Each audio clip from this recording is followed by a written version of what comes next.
a celebrated history. Spanning nearly 3 centuries.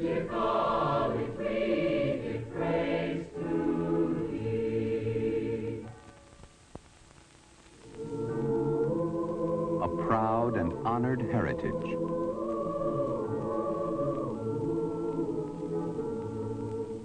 No institution is more prominent as the intellectual crucible for the founders and early leaders of our nation.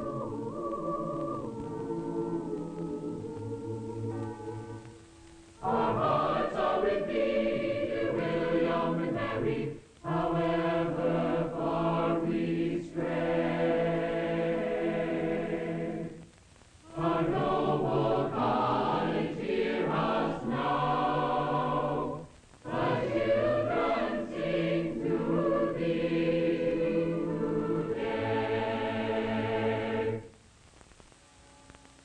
A venerable college, preeminent in the earliest chapters of our nation's history.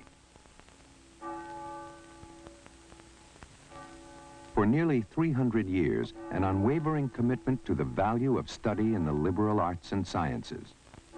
Does that tradition still serve the technologically advanced world of today? Certainly there are skeptics who talk about liberal education as an anachronism. Nothing could be farther from the truth.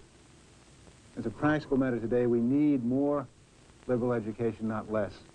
I think a liberal arts education which lets you delve into the cultures of a wide variety of societies around the world and to learn about where they came from and how those people think and the differences between other cultures and our culture is the most valuable kind of an education that a young student can have. In this world economy, we need individuals who are thinkers, who can plan, who can conceptualize, who are willing to challenge everything that we do now in order to improve not only the business world, but society in general. William and Mary does offer instruction in technical fields such as business and computer science. But here, that instruction is informed and supported by a broad understanding of the imperatives of civilization and the values of our society. Students learn to think analytically and to question critically, so that they may use intelligently the technology available to them. The key thing we have to bring to our students is the ability to question. Why this? Why not some other way? To imagine, in Thomas Mann's words, another reality. They have to be able to think beyond the present confines and structure of a problem that they see. That's what business wants. That's what the world needs. The ability to question, to imagine another reality, to think beyond the present confines. The faculty are the center of the institution's academic life, and they lead the way in this educational pursuit. One of the reasons the faculty members like to be where they are is because of the quality of the students. That's got a lot to do with the attractiveness of Williamsburg. They like to teach bright students. When it comes to enrolling bright students, William and Mary is in an enviable position. It has become the most selective public university in America. That guarantees a group of outstanding students with a diverse range of activities and interests. Students who are confident in their abilities, excited by the opportunities at William and Mary, and prepared to excel. It kept coming back down, too. Since 1693, a college of dedicated scholars working together in an extraordinary academic environment.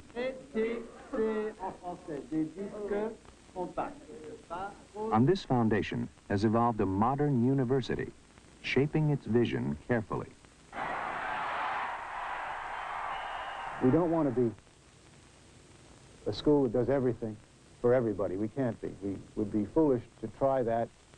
It would not be our mission. We have to be careful in undertaking new programs. We have to make sure they relate to existing strengths, that they build upon and improve what we already have. We understand our educational mission. We have always understood it at the undergraduate level, and it's now becoming increasingly clear that we are producing graduate and professional students of the same quality.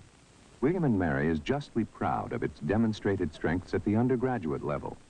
The university is now gaining equal national prominence. Graduate and professional study is offered in areas which have been carefully selected to capitalize on existing strengths and resources.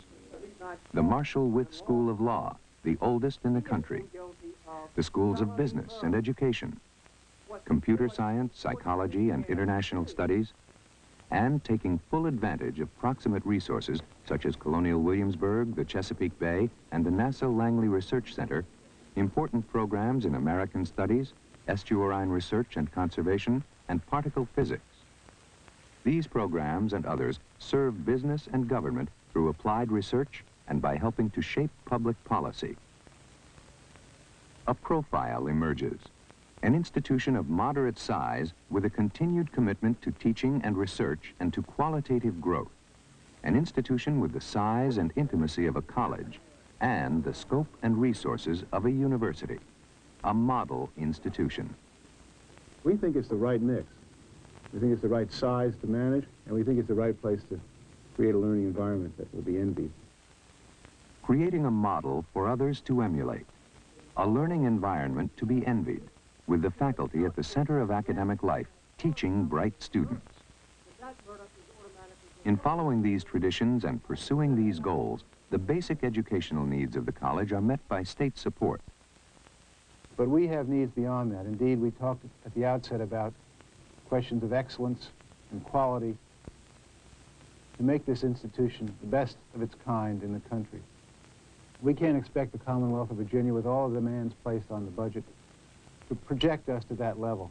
We have to expect a partnership, a public-private partnership, to produce the resources necessary to make William & Mary fulfill its potential. A public-private partnership to make this institution the best of its kind in the country. To meet this challenge, the college has initiated a major fundraising campaign to culminate in the 300th anniversary year, 1993. The goal, $150 million. It's a bold undertaking. It's something we've thought through, we've analyzed, and we're now underway. The major portion of these funds will be dedicated to undergraduate scholarships and graduate fellowships, endowed professorships and other faculty and academic support, and enhancement of programs and facilities. $150 million to provide a strong financial footing as William & Mary enters a fourth century. Where are the funds coming from this campaign? From a variety of sources. From our alumni. I love the college, and I do what I can for it.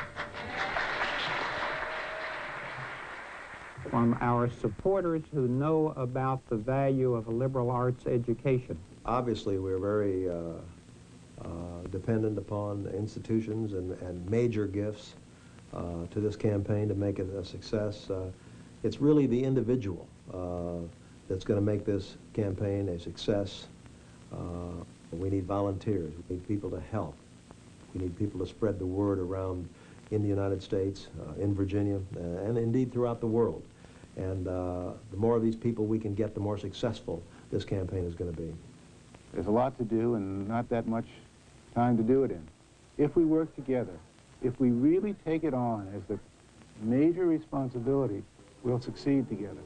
And we'll all triumph together sometime in 1993 when we all are together in Williamsburg.